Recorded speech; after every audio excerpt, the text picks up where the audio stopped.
बस आखिरी 10 मिनट है और इंशाल्लाह लेक्चर पूरा कर लेते हैं। हम एमआईएच पे थे। एमआईएच की डेफिनेशन कौन बताएगा? उर्दू में बता दें अपने अल्फाजों में। Yes, sir, it is a नहीं developmental disorder which involves a systemic या systemic disorder कह सकते हैं which is leading to the molar one of the molars involved as hypomineralized या anterior teeth involved as hypomineralized. ठीक हो गया। ठीक हो गया, वेरी नाइस।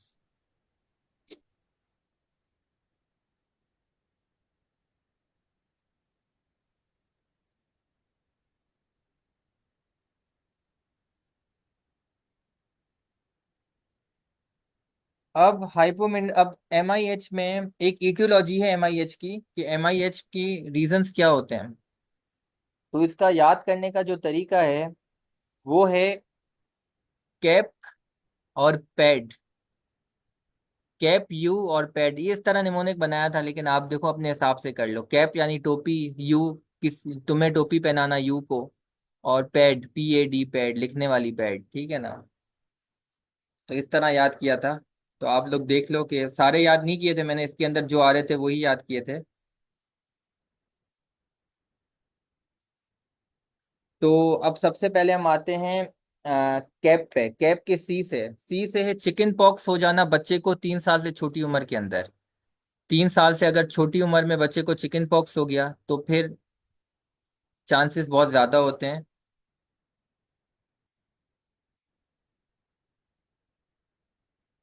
चांसेस बहुत ज्यादा होते हैं MIH होने के। तो C for chicken pox at the age below 3 years. फिर उसके बाद आते हैं हम ए फॉर एस्थमा। ठीक है, एस्थमा हो गया, या तो बच्चे छोटे बच्चे को एस्थमा है। या P फॉर निमोनिया या निमोनिया। ठीक है, या फिर U for upper respiratory tract infection. तो ये तीनों कितने रिलेटेड हैं आपस में। तो APU, कैप कैप यू। तो APU कितना रिलेटेड है आपस में। A for asthma, B for pneumonia, U for upper respiratory tract infection, मतलब वही ऑलमोस्ट रिस्पिरेशन से ही टालोगे इनका। फिर आते हैं पैड। P फॉर आता है प्रेगनेंसी में कोई इश्यू हो जाए, और A से आता है एंटीबायोटिक्स, या बच्चे ने लियो या मदर ने लियो ड्यूरिंग प्रेगनेंसी। और फिर उसके बाद D फॉर आता है, और डायोक्सिन्स इन मदर्स मिल्क। ठीक है, तो ये चीजें हो गई, इटियोलॉजी हो गई। तो कौन रिपीट करेगा इटियोलॉजी?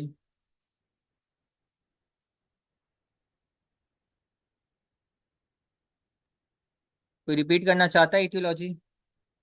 Chicken sir pox. आपने निमोनिक बताया ना कैप यू पैड के नाम से।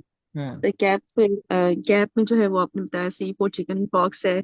ए से जो है वो रेस्पिरेटरी आगे स्टार्ट हो जाते हैं ना, अस्थमा है, निमोनिया है, और यू से अपर रेस्पिरेटरी ट्रैक्ट इन्फेक्शन है। और पैड में पी फॉर प्रेगनेंसी है, प्रेगनेंसी में एंटीबायोटिक्स का ए है, एंड फिर आगे मदर से रिलेटेड जो है ना वो डायोक्सिन्स का डी है। तो परफेक्ट PAD है परफेक्ट। इस तरह। Very very nice, very nice. अब इसके अलावा नीचे लिखी विच एंटीबायोटिक्स। बस ये लिखा नहीं हुआ तो हम इतना क्यों डीप जाए। ठीक है ना, इतनी हमें तहकीक करने की जरूरत नहीं है, अभी इतना ही काफी एग्जाम के लिए। तो अब आते हैं कैल्सिफिकेशन पे आते हैं। कैल्सिफिकेशन यानी कि development. D for dioxins in mother's milk. अच्छा, कैल ये बेसिकली होता कब है, जब बच्चों की कैल्सिफिकेशन दांतों की कब होती है। तो ये कुछ टाइम पीरियड है, वो थोड़ा सा रट्टा मार लें। अगर अपर सेंट्रल इंसाइजर है 3 to 4 मंथ्स।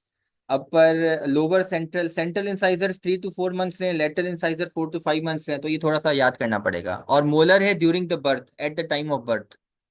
मोलर है at the time of birth या इवन बिफोर बर्थ। और सेंट्रल इंसाइजर है 3 to 4 मंथ्स, लेटरल इंसाइजर है 4 to 5 मंथ्स। ठीक है, ये भी BCQ में आ सकता है। अब दो इंपॉर्टेंट चार्ट MIH के। सबसे पहले प्रॉब्लम एसोसिएटेड विद MIH, क्या क्या प्रॉब्लम आएंगे, उसके बाद मैनेजमेंट, खत्म। MIH इतना ही था। प्रॉब्लम में सबसे पहला जो प्रॉब्लम अफेक्ट होता है वो होता है इनेमल बिकम पोरस। इनेमल के अंदर पोर्स आ जाते हैं। ना ठीक है, मैं वहीं थी, अल्लाह हाफिज। म्यूट कर ले। अरे, पानी घर पे।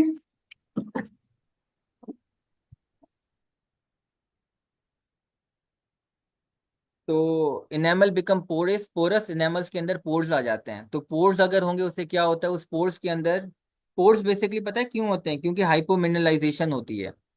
क्या होती है, हाइपोमिनरलाइजेशन होती है, तो पोरस इनेमल, पोर्स आ जाते हैं, इस पोर्स के अंदर बैक्टीरिया आ जाता है, और बैक्टीरिया की वजह से सेंसिटिविटी बहुत ज्यादा होती है। तो पहला जो प्रॉब्लम क्या है, इनेमल बिकम पोरस।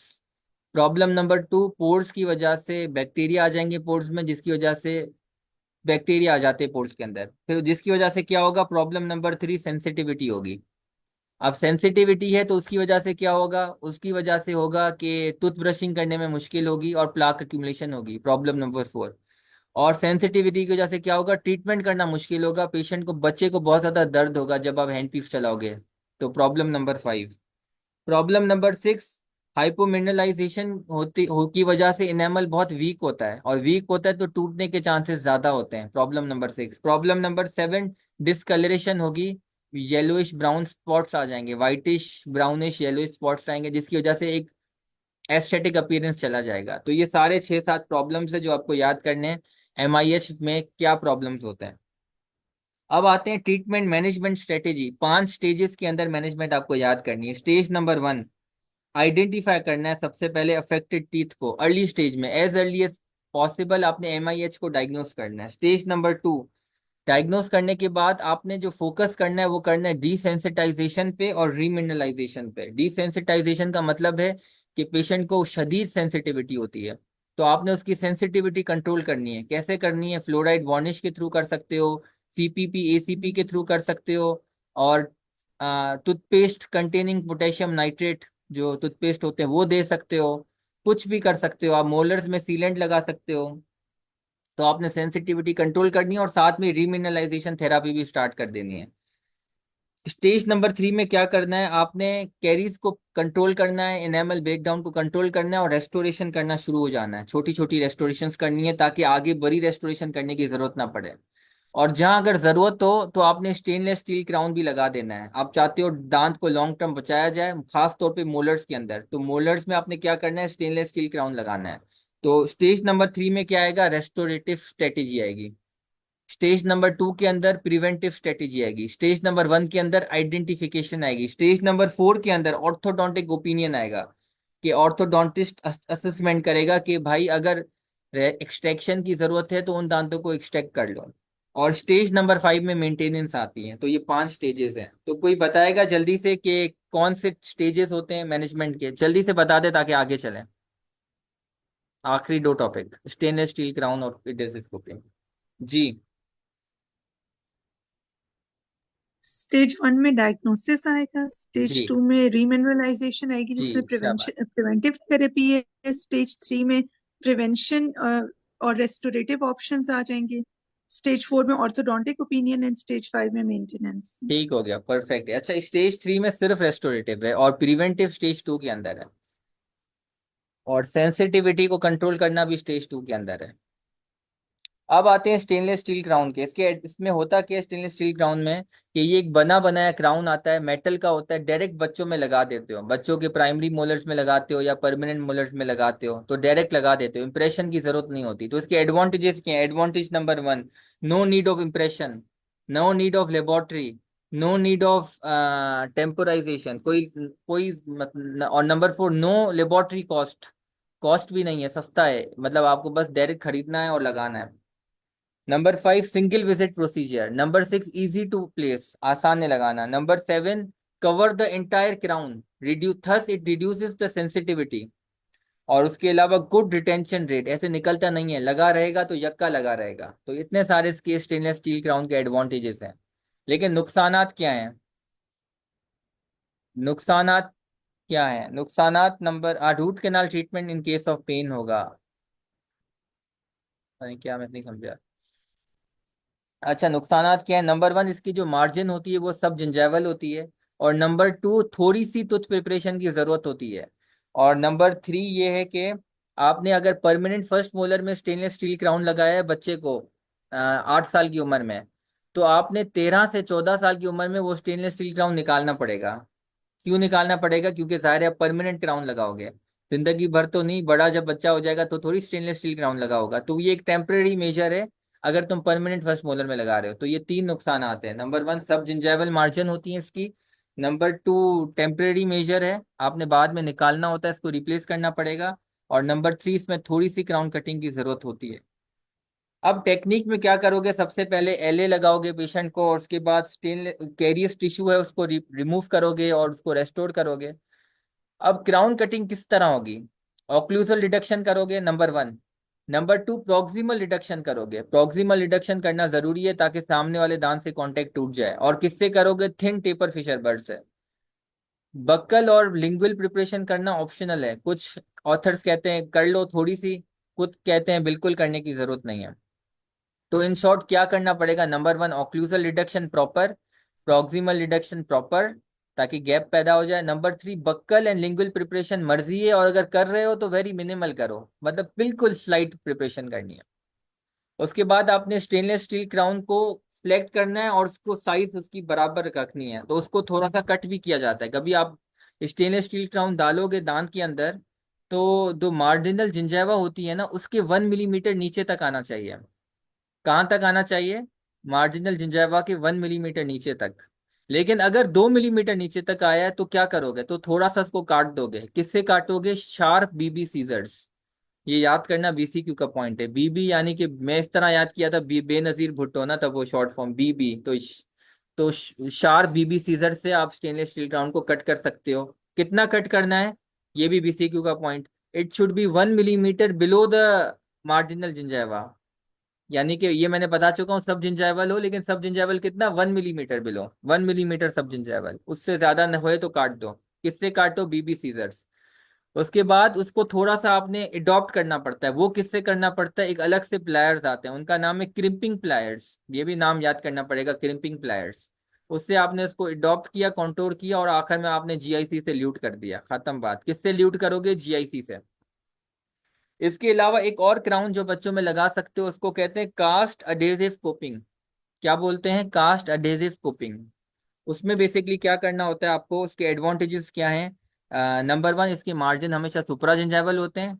और नंबर 2 रेस्टोरेशन नहीं करनी होती, सिर्फ आपने कैरीज रिमूव करनी होती है, रेस्टोरेशन नहीं करनी होती। जो मेटल बन के आएगा लेबोरेटरी से वो ऑलरेडी उस कैविटी को फिल कर देगा, क्योंकि ये कास्ट अडेसिव कोपिंग नाम है, ये क्राउन नहीं है, ये बच्चों के लिए कास्ट अडेसिव कोपिंग है। तो इसके दो एडवांटेजेस हैं, नो नीड टू रेस्टोर, और नंबर दूसरा एडवांटेज है कि मार्जिन आर सुपरा जिंजाइवल, क्योंकि स्टेनलेस स्टील क्राउन के अंदर सब जिंजाइवल थी। इसके नुकसानात क्या है, need of impression taking, impression लेना पड़ेगा, लेबोरेटरी इन्वॉल्वमेंट, कॉस्ट बढ़ जाएगी। चौथा पॉइंट ये है कि टेम्पररी रेस्टोरेशन शायद देनी पड़े। तो ये 4-5 नुकसानात हैं इसके। टाइम 2 विजिट्स, एक विजिट में नहीं होगा। अब इसकी टेक्निक क्या होती है, पहले विजिट में तो कैरीज को रिमूव करो, बस रेस्टोरेशन करने की जरूरत नहीं है, इंप्रेशन लो, लेबोरेटरी को भेजो।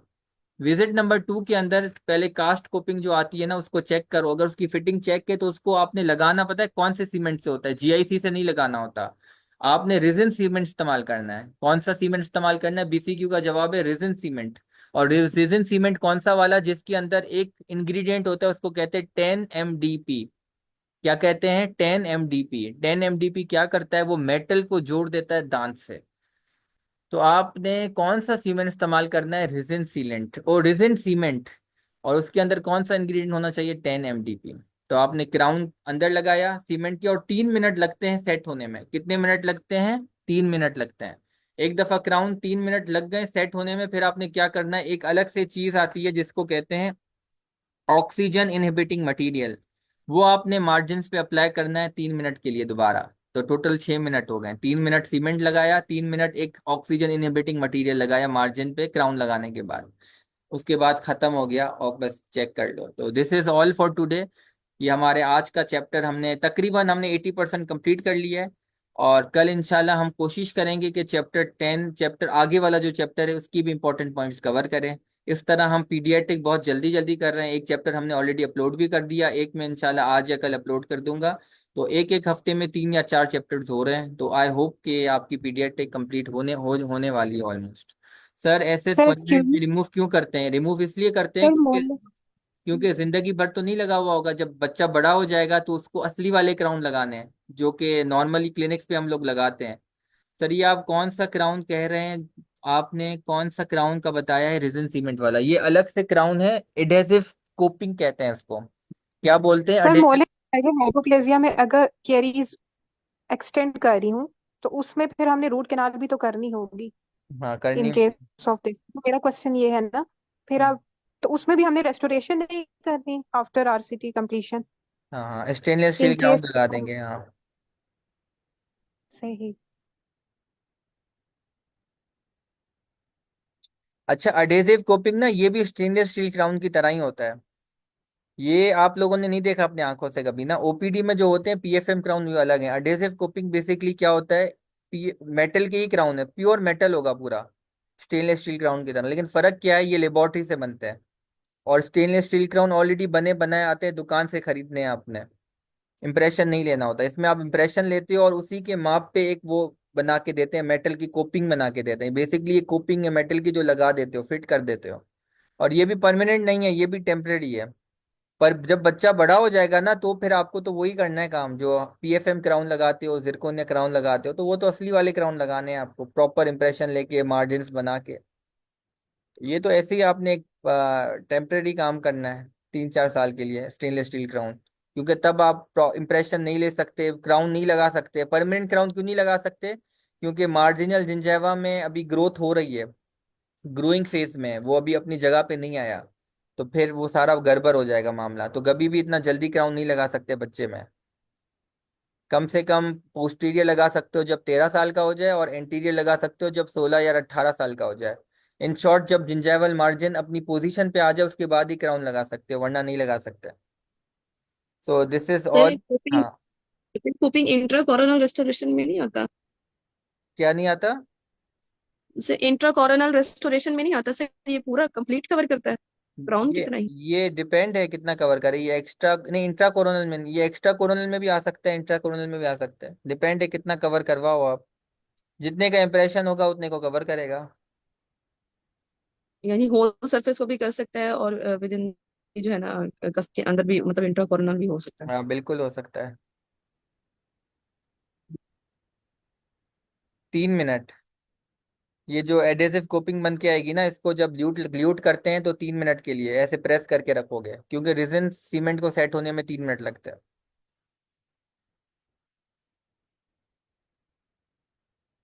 इनले ऑनले की तरह होता है जरूरी नहीं है।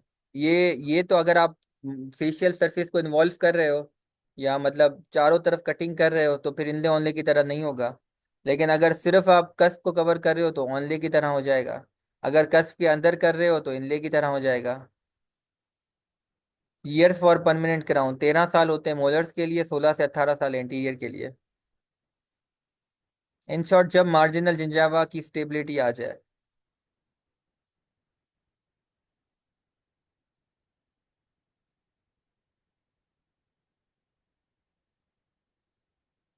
और कोई सवाल है? अच्छे सवाल पूछ रहे हैं आप लोग, अगर सवाल है तो प्लीज पूछ लें।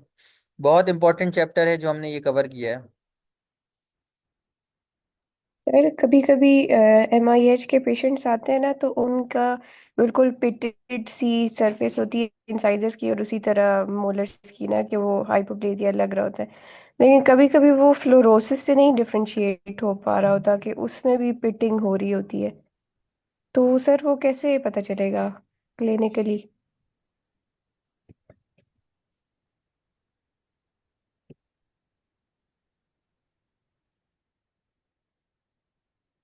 ठीक है।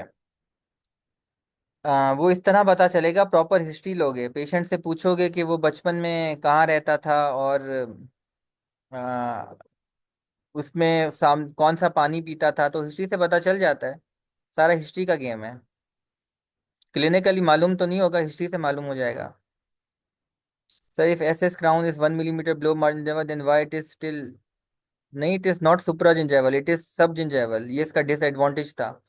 स्टेनलेस स्टील क्राउन का डिसएडवांटेज नंबर 1, सबसे मेन सब जिंजाइवल होता है। नंबर 2, क्राउन प्रेप करने की जरूरत होती है।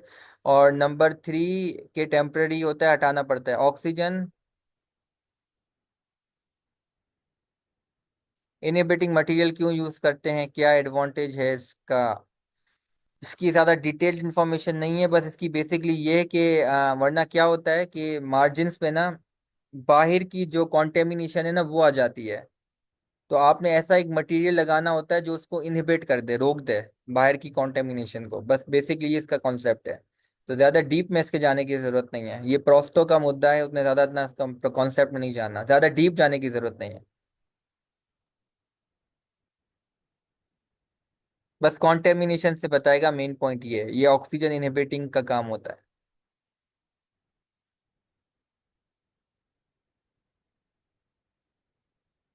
ठीक है, चलें, थैंक यू सो मच, और अल्लाह हाफिज़, इंशाल्लाह कल साथ हैं। और आज की रात एंजॉय करें, वीकेंड है, सैटरडे नाइट एंजॉय करें आप लोग। अल्लाह हाफिज़।